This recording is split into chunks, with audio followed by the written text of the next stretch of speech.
حمیدہ برتن سمیٹتی اسے چلم لا کر دے دیتی، پھر بےتابی سے کمرے کی طرف لپکتی۔ چند لمحے بعد کمرے کی طرف سے اس کی محبت میں لپٹی آواز سنائی دیتی۔ وہ دودھ پیتے ہوئے بچے کو ڈانٹ رہی ہوتی۔ وصال دین، آپ بہت برے بچے ہو، اپنے ابا کو ٹھیک سے ناشتہ بھی نہیں کرنے دیتے، بے صبرے کہیں گے، اگلی بار ایسا کرو گے تو آپ کی پٹائی ہوگی اور دودھ بھی نہیں ملے گا آپ کو۔ جمال دین نے حیرت سے سامنے پڑے برتنوں کو دیکھا۔ آج اتنے دنوں کے بعد ایسا کیا ہو گیا کہ حمیدہ اس کے ناشتے کرنے کے دوران وصال کو دودھ پلانے لگی ہے؟ یہ تبدیلی کیسی؟ کیا مطلب ہے اس کا؟ ضرور کوئی بڑی بات ہے اس کے پیچھے۔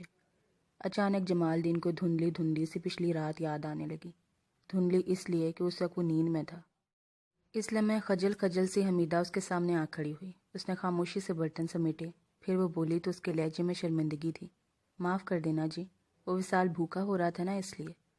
میں نے تو اس کے رونے کی آواز نہیں سنی، جمال دین بولا۔ رونے سے پہلے بچوں کا پیٹ بھر دینا چاہیے، لیکن پہلے وہ روتا تھا تب بھی تم اسے دودھ نہیں دیتی تھی، جمال دین نے اعتراض کیا۔ غلطی کرتی تھی جی، اب نہیں کروں گی، حمیدہ نے بڑے وثوق سے کہا۔ پھر وہ اس کے لیے چلم لے آئی۔ یہ لو جی، جمال دین نے چلم سنبھالی اور ایک کش لیا۔ پھر کچھ سوچتے اور دھواں چھوڑتے اس نے پوچھا، وصال دین کیا کر رہا ہے حمیدہ؟ سو رہا ہے جی۔ تو ٹھیک ہے، تم یہاں بیٹھو تھوڑی دیر۔ حمیدہ پلنگ کی پائنتی والی پٹی پر ٹک گئی۔ جمال دین نے دوسرا کش لیا اور پچھلی رات کو یاد کیا۔ دھندلی دھندلی سی یاد پھر تازہ ہونے لگی۔ اس نے ایک اور کش لیا اور بولا، تم رات کو ٹھیک سے نہیں سوئی تھی حمیدہ؟ حمیدہ نے چونک کر اسے دیکھا۔ سوئی تو تھی، بس ذرا سی بے چینی تھی۔ تم بار بار اٹھ کیوں رہی تھی؟ دودھ پلانے کے لیے۔ جمال دین کی یاد کا دھندلا پن ذرا کم ہوا۔ ہاں واقعی حمیدہ بار بار بچے پر جھک رہی تھی تو وہ دودھ پلانے کے لیے تھا، مگر بار بار اس کی الجھن اور گہری ہوگی۔ بچے کو اتنی بار دودھ تو نہیں پلاتے۔ وہ تو ٹھیک ہے، مگر مجھے بے چینی ہو رہی تھی، دور نہیں ہو رہی تھی کسی طرح۔ بے چینی کس بات کی؟ مجھے لگتا تھا کہ میرا بچہ مجھ سے ناراض ہے، بہت بھوکا ہے اور رو رہا ہے۔ جمال دین کو ایک اور دھندلی سی یاد آئی۔ حمیدہ رات بچے سے کہہ رہی تھی، وصال دین، میرے بچے مجھ سے کبھی ناراض نہ ہونا، دودھ سے منہ نہ موڑنا کبھی۔ لیکن حمیدہ، وصال تو نہیں رو رہا تھا، بھوکا تو نہیں تھا؟ وہ تو نہیں تھا جی، مگر مجھے تو ایسا ہی لگ رہا تھا نا، مجھے نیند نہیں آ رہی تھی۔ بچہ بھوک سے تڑپے اور دودھ نہ پیے تو ماں کیسے سو سکتی ہے؟ مگر جب ایسا نہیں تھا تو پھر؟ تم پگلی ہو حمیدہ۔ جمال دین چلم ٹھنڈا کر کے اٹھا۔ اسے زمین پر جانا تھا۔ اس کے جانے کے بعد حمیدہ بیٹھی سوچتی رہی۔ چھوٹے ٹھاکر کی صورت اس کی نگاہوں میں پھیر رہی تھی، کیسے وہ اس سے دودھ مانگ رہا تھا۔ کیسی عجیب سی بات ہے، مجھے سے کیوں، اپنی ماں سے کیوں نہیں؟ اور اس سے بھی زیادہ عجیب بات یہ ہے کہ اس لمحے میں جیسے سچ مچ اس کی ماں بن گئی تھی اور وہ میری اولاد بن گئے۔ تبھی تو رات بھر بے چینی رہی، اور چھوٹے ٹھاکر نے اسے چھونے کے بعد شہد بھی نہیں لیا تھا۔ تو اب کیا ہوا ہوگا؟ کیا وہ بھوکے ہوں گے؟ رات بھر بھوکے رہے ہوں گے؟ مگر نہیں، یہ کیسے ہو سکتا ہے؟ ننھی سی جان اتنا تو برداشت نہیں کر سکتی، چھوٹا سا بچہ اتنی ضد نہیں کر سکتا۔ مگر اس کی بے چینی اسے کچھ اور ہی بتا رہی تھی۔ اور یہ کیسا تعلق تھا؟ ایک اجنبی نوزائیدہ بچہ اس کی گود میں آیا، ننھا بے زبان بچہ، اور اسے دودھ مانگنے لگا، اور وہ یوں تڑپ گئی جیسے سچ مچ اس کی ماں ہو، جبکہ یہ بے حد خطرناک تعلق تھا۔ کہاں ٹھاکر، گاؤں کا مالک، اور کہاں وہ، ان کی رعایا۔ یہ تو ان کی مہربانی تھی کہ انہوں نے زیر کار زمین ان کے نام کر دی تھی، اور پھر سب سے بڑا فرق تو مذہب کا تھا۔ لیکن تعلق جڑتا ہے تو یہ سب سوچنے کی مہلت کہاں ملتی ہے؟ وصال جاگا تو وہ اس کے پاس گئی، اس کی ضرورتیں پوری کی، پھر اسے گھر میں چلنے کے لیے چھوڑ دیا۔ ابھی وہ گھٹنوں چل رہا تھا، کھڑا ہونے کی کوشش کرتا تھا، مگر ابھی اس کے چلنے میں کچھ دیر تھی۔ وہ ٹہلتی اور سوچتی رہی کہ حویلی میں کیا ہو رہا ہوگا۔ ٹھاکرانی نے اسے وہاں آنے سے منع کر دیا تھا۔ وہ جانتی تھی کہ اگر بچے نے دودھ نہ پیا تو اسے بلوا لیا جائے گا، اور بلوایا نہ جانے کا مطلب یہی ہوگا کہ بچے نے دودھ پی لیا ہے۔ جمال دین گھر واپس آیا تو حمیدہ کو احساس ہوا کہ بہت دیر ہو گئی ہے۔ اسے احساس ہی نہیں ہوا تھا کہ دھوپ چڑھ آئی ہے۔ اس نے ابھی تک کھانے کی فکر بھی نہیں کی تھی۔ اس نے خود تو ناشتہ بھی نہیں کیا تھا، بھوک ہی نہیں تھی۔ اسے تو بس چھوٹے ٹھاکر کی بھوک کا خیال ستا رہا تھا۔ وہ باورچی خانے میں گئی، تھالی میں دال اور چاول نکالے اور انہیں چننے لگی۔ دوپہر ہونے کو آئی اور حویلی سے ان کا بلاوا نہیں آیا تھا۔ اس کا مطلب تھا اپنی مایوسی نے اسے حیران بھی خود ہی کر دیا۔ اسے احساس ہوا کہ اب زندگی کی سب سے بڑی خوشی اس کے لیے چھوٹے ٹھاکر کو دودھ پلانا ہے۔ بظاہر وہ مایوس تھی، لیکن شاید اندر اسے کچھ اور یقین تھا۔ وہ دال چاول چنتے چنتے اٹھ کر دروازے پر جاتی کہ کہیں بلاوا تو نہیں آ گیا۔ ہر بار وہ تھکے قدموں سے باورچی خانے میں واپس آ جاتی۔ آخر اس نے دال چاول پکنے کے لیے چڑھا دیے۔ جمال دین کو اس کا بار بار دروازے پر جانا غیر معمولی لگا۔ اس نے پوچھا، حمیدہ کوئی آنے والا ہے کیا؟ نہیں جی، پر سویرے سویرے منڈیر پر کہاں بول رہا تھا۔ تھوڑی دیر بعد جمال دین نے پکارا، حمیدہ وصال گندا ہو رہا ہے، اسے صاف کر دو۔ حمیدہ نے بچے کو دھلایا، کپڑے بدلوائے اور پھر باورچی خانے میں چلی گئی۔ کھانا تیار ہو گیا تھا۔ سنیں جی، کھانا تیار ہے، اس نے پکارا، تھوڑی دیر بعد کھاؤں گا۔ اسی لمحے دروازے پر کھٹکا ہوا۔ جمال دین باہر گیا۔ حمیدہ کا دل زور زور سے دھڑکنے لگا۔ وہ جلدی سے کمرے میں گئے اور کپڑے تبدیل کرنے لگی۔ کپڑے تبدیل کر کے وہ باہر آئی تو جمال دین اندر آ رہا تھا۔ تمہیں ٹھاکرانی نے بلایا حمیدہ، اس نے کہا۔ آپ کھانا کھا لینا جی، اور بچی کا خیال رکھنا، میں تھوڑی دیر میں آ جاؤں گی، اس نے باہر نکلتے ہوئے کہا۔ ٹھاکر پرتاپ سنگھ نے بڑے تحمل سے پوری روداد سنی، پھر وہ بولا تو اس کے لہجے میں بے یقینی تھی۔ تمہارا مطلب ہے ہمارا بچہ حمیدہ کا دودھ پینا چاہتا ہے؟ ہاں ناتھ، حمیدہ کی گود میں جانے کے بعد اس نے شہد بھی نہیں لیا۔ رو رو کر بے حال ہو گیا ہے۔ ٹھاکر کے ماتھے پر ناگواری کی سلوٹیں ابھر آئی۔ ایسا کبھی نہیں ہو سکتا ٹھاکرانی، اس نے سخت لہجے میں کہا۔ ٹھاکرانی کا دل لرزنے لگا۔ وہ ٹھاکر کا مزاج پہچانتی تھی۔ اس کا اکیلے میں ٹھاکرانی کہہ کر پکارنا اس بات کی دلیل تھا کہ وہ اس وقت غصے میں ہے۔ اس نے بہت دھیمے لہجے میں کہا، ناتھ، یہ بات آپ سے بڑھ کر میرے لیے تکلیف دہ ہے۔ آپ جس وجہ سے غصہ کر رہے ہو میرے پاس بھی ہے، اور میرے پاس غصے کی وہ وجہ بھی ہے جو آپ کے پاس نہیں۔ ٹھاکر سوالیہ نظروں سے اسے دیکھتا رہا۔ دیکھیں، میں اوتار سنگھ کی ماں ہوں، بھگوان نے مجھے دودھ بھی دیا اور یہ میرا ارمان بھی ہے، لیکن چھوٹا وہ دودھ نہیں پی رہا، کچھ اور مانگ رہا ہے۔ یہ میری بےعزتی ہے، میری مامتا کی بےعزتی ہے۔ مجھے اس کا دکھ بھی ہے اور سوچ کر غصہ بھی آتا ہے، پر پوری بات کرو۔ رات گزر گئی، چھوٹے کے پیٹ میں کچھ بھی نہیں گیا۔ ننھا بچہ ایسے تو نہیں چلے گا۔ ٹھاکر نے اسی بات پر غور کیا۔ بچے کا چہرہ وہ دیکھ چکا تھا۔ اب پہلی بار اس نے بیوی کے چہرے کو غور سے دیکھا۔ وہ بہت کمزور اور نڈھال لگ رہی تھی۔ آنکھوں کے نیچے سیاہ ہلکے تھے۔ ظاہر ہے وہ رات بھر نہ صرف جاگی تھی بلکہ پریشان بھی رہی تھی۔ چنانچہ اس نے لہجہ نرم رکھتے ہوئے کہا، سنو رنجو، تم جلد بازی میں فیصلہ کر رہی ہو۔ ممکن ہے تمہاری دودھ میں کڑواہٹ ہو جو بعد میں دور ہو جائے۔ ایسے میں بچہ جس کی بھی گود میں جائے گا اسے دودھ تو مانگے گا نا۔ اس کا مطلب یہ نہیں کہ وہ صرف حمیدہ کا دودھ چاہتا ہے۔ ٹھاکرانی کو ٹھاکر کی بات معقول لگی۔ پھر آپ کیا بولتے ہیں؟ دیکھو، بغیر بتائے اسے دوسری عورتوں کی گود میں دے کر دیکھو۔ ہم کسی راجپوت عورت سے اسے دودھ پلوا سکتے ہیں، اس میں کوئی حرج نہیں۔ دوسرے میں بھی ابھی شہر جا کر ڈاکٹر کو لاتا ہوں۔ یہ اتنا بڑا مسئلہ نہیں ہے کہ حل نہ ہو سکے۔ ٹھاکرانی کی ڈھارس بندھی۔ کچھ بھی ہو، میرے بچے کو کچھ نہیں ہونا چاہیے۔ 22 سال بعد یہ پھول کھلا ہے، میں اسے مرجھانے تو نہیں دوں گا۔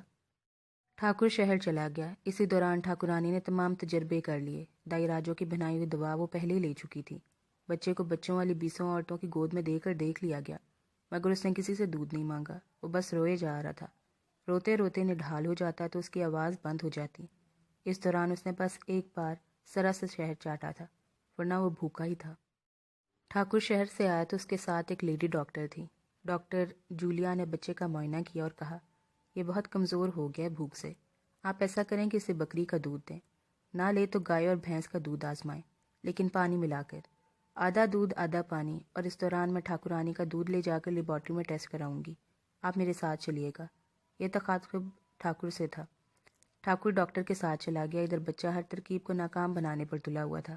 اس نے کسی دودھ کو منہ نہ لگایا تھا، ہر بوتل کو پرے کر دیتا۔ جب تک اس میں رونے کی طاقت ہوتی تھی وہ روتا رہتا تھا۔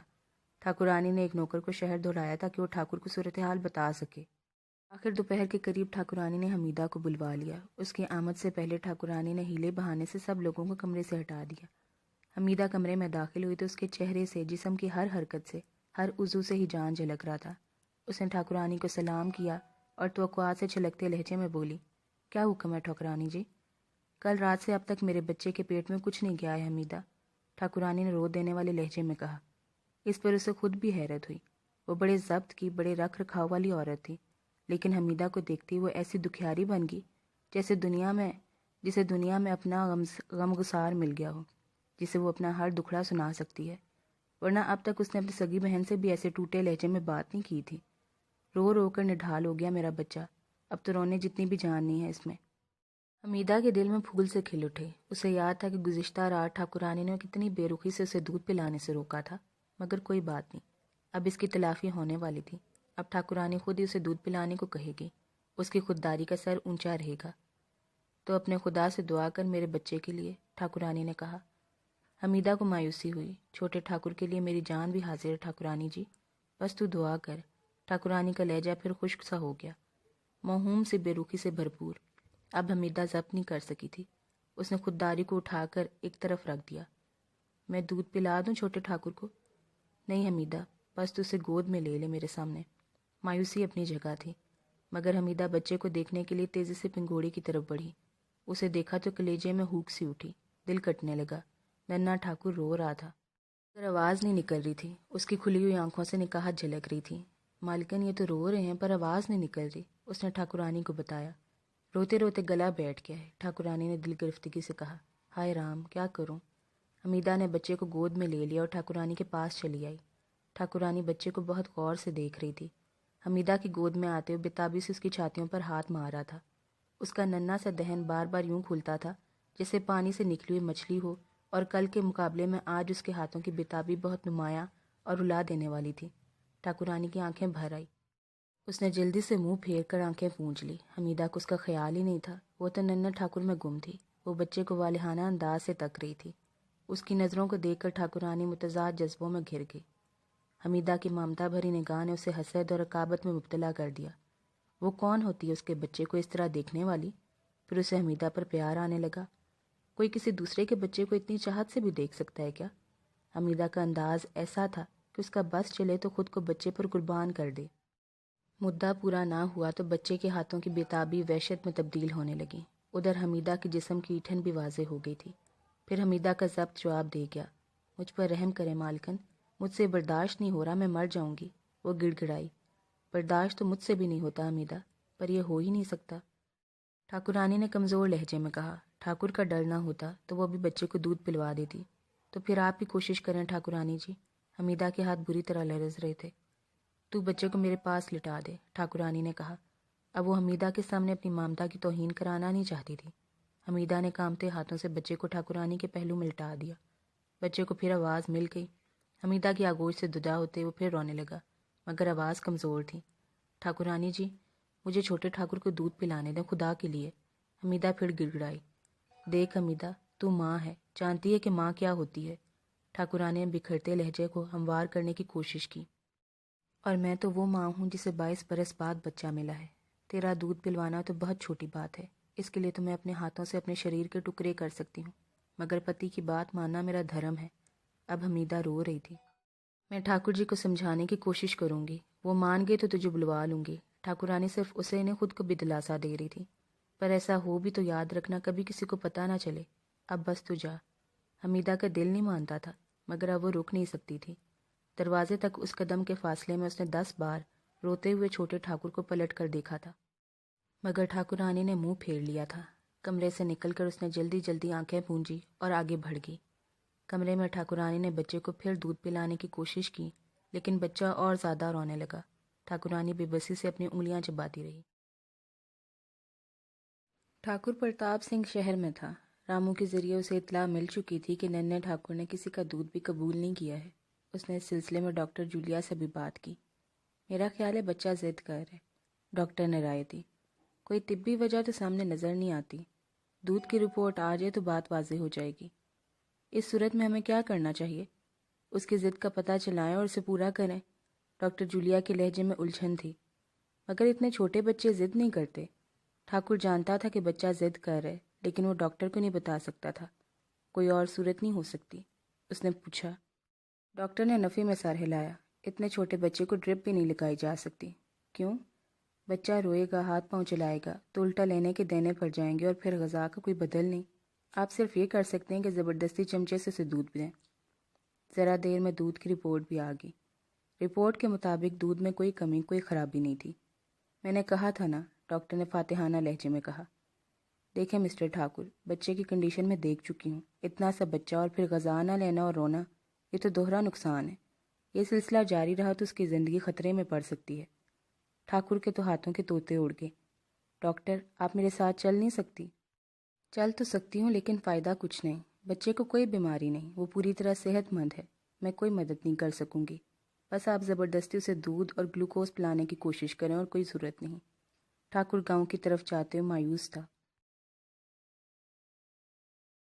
شام ہو چکی تھی۔ ڈاکٹر کے مشورے پر عمل کرنے کی کوشش کی گئی، لیکن بچہ کلی کر کے سب کچھ نکال دیتا۔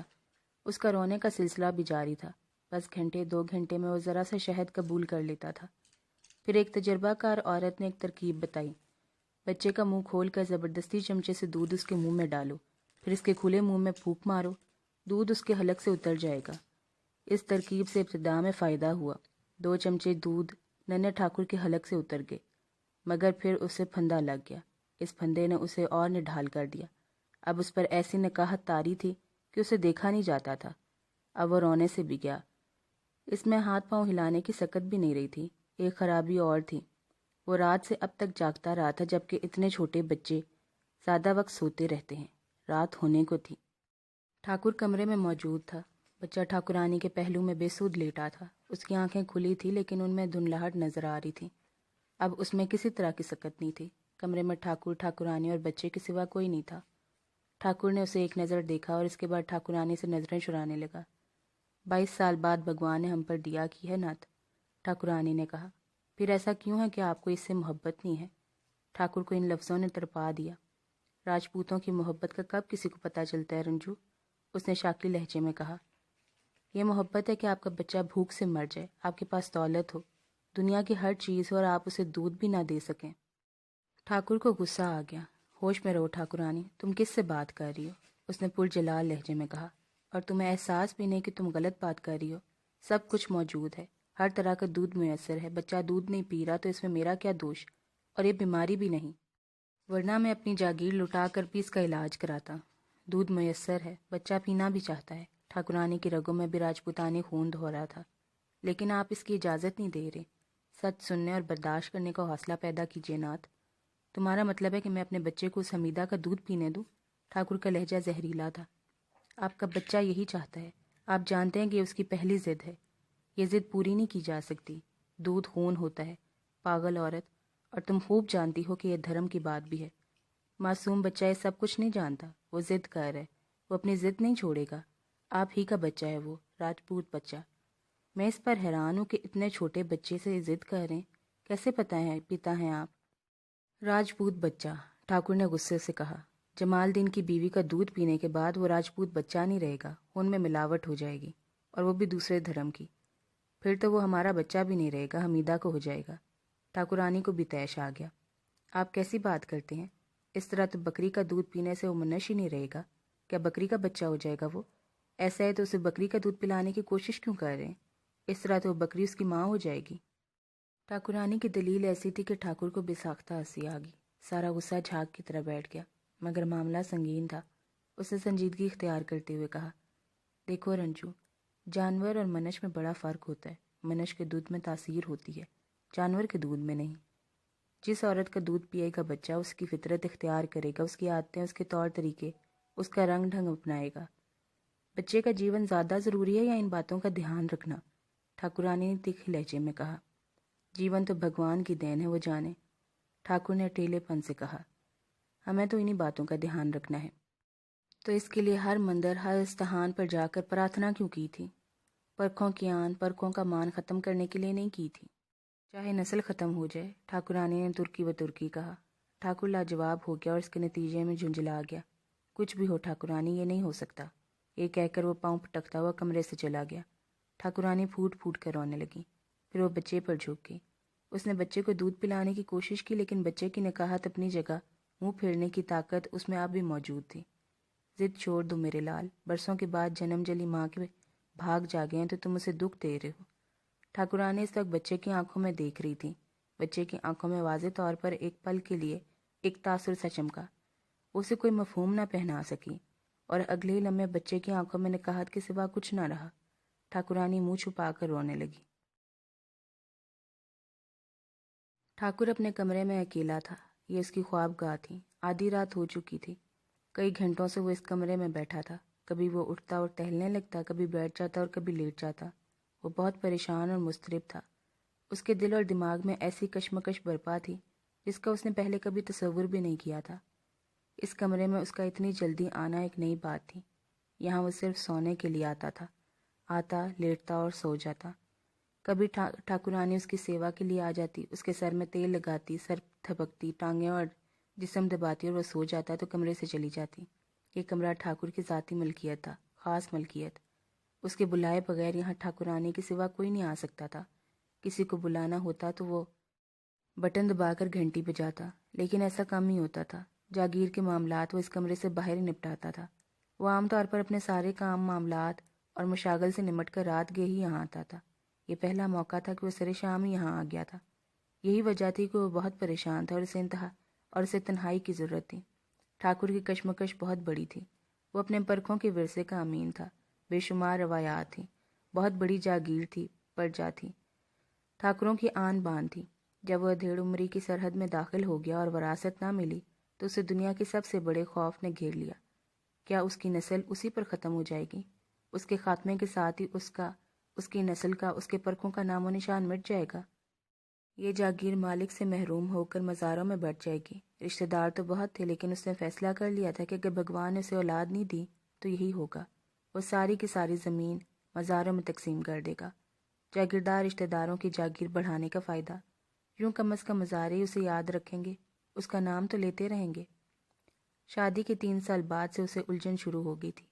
پہلی بار اسے پتہ چلا کہ جینے کی خواہش کے بعد انسان کے اندر سب سے توانا خواہش اولاد کی ہوتی ہے، شاید اس لیے کہ اولاد کے ذریعے وہ مرنے کے بعد بھی زندہ رہتا ہے۔ بہرحال اس خواہش میں وہ بے چین رہنے لگا۔ ادھر ٹھاکرانی بھی اپنے عورت پن کی تکمیل کے لیے تڑپ رہی تھی۔ اس کے بعد طلب اور خوف کے 19 سال ایسے گزرے کہ جس نے جہاں کا بتایا کہ وہاں من کی مراد ملتی ہے، وہ اور ٹھاکرانی وہاں گئے۔ کوئی مندر، کوئی استحان، حتیٰ کہ کوئی مزار تک نہیں چھوڑا، لیکن مراد پوری نہیں ہوئی۔ یہاں تک کہ ان دونوں نے ایک ہی رات ایک ہی خواب دیکھ لیا، اور خوشخبری دینے والے اس خواب میں حوالہ کسی بڑے استحان کا نہیں، برکت کے اس درخت کا تھا جہاں انہوں نے چڑھاوا چڑھایا تھا، منت مانگی تھی۔ ٹھاکر پرتاپ سنگھ کو احساس تھا کہ بھگوان نے اسے ایک غیر معمولی بچہ دیا ہے۔ شروع سے یہ واقعات اس حقیقت کی طرف اشارہ کر رہے تھے۔ پہلی بات تو یہی تھی کہ جہاں انہوں نے اولاد کے لیے منت مانی تھی وہ درخت ہی جل گیا تھا، اور اس درخت کے جلنے کے بعد میں بچہ ٹھاکرانی کے پیٹ میں آیا تھا، اور اس سے پہلے اس نے اور ٹھاکرانی نے بیک وقت خوشخبری والا وہ خواب دیکھا تھا۔ اس خواب میں خوشخبری کے ساتھ انہیں ہدایات بھی دی گئی تھی۔ ان ہدایات کا خلاصہ یہ تھا کہ بچے کی پرورش کرنا اور اس سے محبت کرنا ان کا کام ہے، لیکن اس کی تعلیم اور تربیت میں انہیں دخل نہیں دینا ہے، اس کی مرضی کے خلاف نہیں کرنا ہے۔ پھر زور دے کر کہا گیا کہ بچے کے ساتھ کسی بھی معاملے میں زبردستی نہ کی جائے۔ اب ٹھاکر ان ہدایات پر غور کر رہا تھا۔ بچے کی پرورش اور اس سے محبت کرنے کی ہدایات، لیکن کیوں؟ یہ دونوں کام تو ہر بچے کے ماں باپ کرتے ہیں۔ کون ہے جو اپنے بچے کی پرورش نہیں کرتا؟ کون ہے جو اپنے بچے سے محبت نہیں کرتا؟ اور پھر وہ لوگ جو 22 برس سے اولاد کے لیے ترس رہے ہیں، ان کی محبت کی تو کوئی حد ہی نہیں ہوگی، وہ تو کچھ اور کر ہی نہیں سکتے محبت کے سوا۔ پھر یہ ہدایات کیوں؟ یہ تاکید کیوں؟ کوئی نکتہ ہے اس میں؟ بہت غور کرنے پر تعلیم یافتہ ٹھاکر کی سمجھ میں بس اتنا آیا کہ شاید یہ کوئی پیش گوئی ہے، پیش گوئی کہ یہ بچہ شاید ایسا ہو کہ ماں باپ اس کی پرورش سے گھبرا جائیں، 22 برس بعد ملنے والی اولاد ایسی ہو کہ ان کے لیے اس سے محبت کرنا ناممکن نہ رہے۔ اسی صورت میں انہیں اس بات کی تاکید کی جا سکتی ہے، مگر یہ کیسے ممکن ہو سکتا ہے کہ وہ خود سے اس سے محبت نہ کر پائیں بلکہ تاکید کی وجہ سے محبت کریں؟ ٹھاکر نے خود کو ٹٹولا۔ ایک دن کے بیٹے پر اسے ایسی محبت آئی کہ بیٹا اس محبت کے عملی اظہار کا متحمل نہیں ہو سکتا تھا، اور بچے کے لیے ٹھاکرانی کی محبت تو اس کے انگ انگ سے بول رہی تھی، وہ تو برستی محسوس ہو رہی تھی۔ تو اب کسی بھی معاملے میں زبردستی نہ کی جائے کا یہ مطلب ہے کہ بچے کی ضد کے سامنے ہتھیار ڈال دیے جائیں، بچے کی زبردستی کے سامنے سر جھکا دیا جائے، اور پرکھوں کی آتماؤں کو ہمیشہ کے لیے دکھ میں مبتلا کر دیا جائے، اپنی آن، اپنے خالص اور پوتر خون کا غرور خاک میں ملا دیا جائے۔ نہیں نہیں، یہ تو ممکن ہی نہیں ہے۔ پھر اسے مجذوب کی باتیں یاد آئی۔ مجذوب نے کہا تھا، وہ تجھے ملا، یہ رب کا احسان ہے تجھ پر، تیری سمجھ میں اس کی باتیں نہیں آئیں گی، بحث نہ کرنا، سختی نہ کرنا اس پر، اور اس کو کسی بات سے منع نہ کرنا، اس کی ہر بات مان لیا کرنا، اس کا دل میلا نہ ہونے دینا، اس کا بھن کر رہنا، تیرا ہی بھلا ہے اس میں۔ اب ٹھاکر ان باتوں پر غور کر رہا تھا۔ اتنے چھوٹے بچے سے بحث نہیں کی جا سکتی تھی، نہ اس پر سختی کی جا سکتی تھی، مگر وہ ننھا نہ سمجھ وہ مانگ رہا تھا جسے نہیں دیا جا سکتا تھا، اور وہ چیز بھی کوئی معمولی